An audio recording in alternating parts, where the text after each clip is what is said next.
नमस्कार, आप देख रहे हैं बिहार तक। मैं हूं आपके साथ सुकन्या सिंह।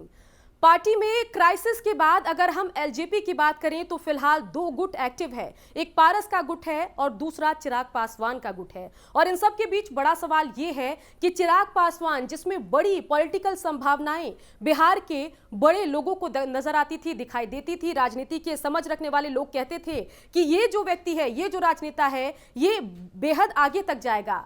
ऐसे में इस क्राइसिस के बाद आखिर चिराग पासवान का भविष्य क्या होगा, इस पर कई प्रश्न चिन्ह लग गए हैं। आइए जानते हैं कि इस मुश्किल की घड़ी में चिराग पासवान को कहां से क्या ऑफर मिल रहा है। चिराग पासवान जी का अस्तित्व कायम रहेगा। स्वर्गीय रामविलास पासवान जी का बंगला सुरक्षित रहेगा। जिन लोगों ने भी ये साजिश और षड्यंत्र किया है, जिन्होंने स्वर्गीय रामविलास पासवान जी के बंगले में आग लगाने का प्रयास किया है, उस आग में वो खुद जेडीयू बीजेपी जलेगी। और चिराग पासवान जी को अब निर्णय लेना है। चिराग पासवान जी की स्थिति बहुत दयनीय हो गई है। वैसे हालात में हमें लगता है कि एक पारिवारिक मामला है। परिवार के लोग अगर एक जगह बैठ के मामले का समाधान निकालना चाहे तो निकाला जा सकता है। हालांकि राष्ट्रीय जनता दल की तरफ से, कांग्रेस पार्टी की तरफ से उनको क्या ऑफर मिल रहा है और कहां जाने की वो सोच रहे हैं, उनका मामला है। लेकिन एक चीज बहुत स्पष्ट है कि राष्ट्रीय जनता दल ने हम लोगों को भी अपने गठबंधन में शामिल कराया था, अपने यहां बुलाया था, लेकिन विधानसभा चुनाव में हमारे साथ क्या व्यवहार किया ये सबने देखा।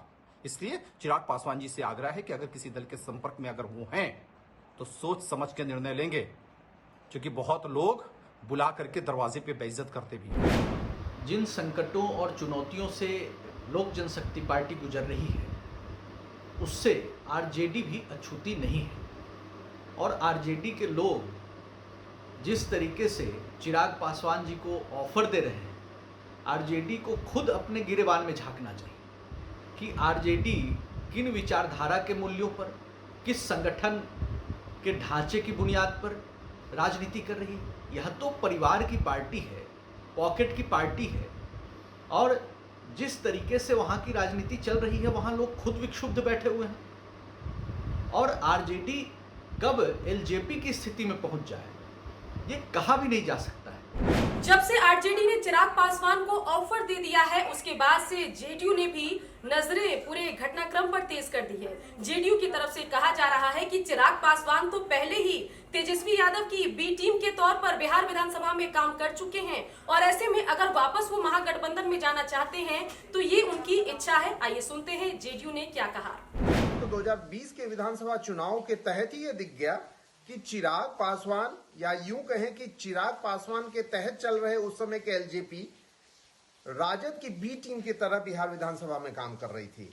राघोपुर तो उसका बेस्ट एग्जाम्पल है। तो अब ऐसे में जब आज के डेट में नई परिस्थिति में चिराग को आरजेडी ऑफर दे भी रही है, तो क्या होना है? जाइए चिराग जी, आपकी पार्टी तो आपके हाथ से निकल गई। जब नाश मनुष्य का आता है, पहले विवेक मर जाता है। फिलहाल चिराग पासवान को लंबी कानूनी लड़ाई तो लड़नी है, क्योंकि पारस गुट भी ये कह चुका है कि एलजेपी के असली उत्तराधिकारी तो हम हैं। और चिराग भी कह रहे हैं कि मेरे पिता ने बहुत मेहनत से इस पार्टी को बनाई है, ये पार्टी जो है मेरी पार्टी है और मेरी ही पार्टी है। दूसरा जो गुट है वो अलग है, उसका एलजेपी से कोई लेना देना नहीं है। देखना होगा कि आखिर एलजेपी का असली वारिस कौन होता है और एलजेपी के जो 6% वोटर हैं वो किस पर अपनी आस्था दिखाते हैं, पशुपतिनाथ पारस पर या चिराग पासवान पर। बिहार की खबरों के लिए आप देखते रहिए बिहार तक।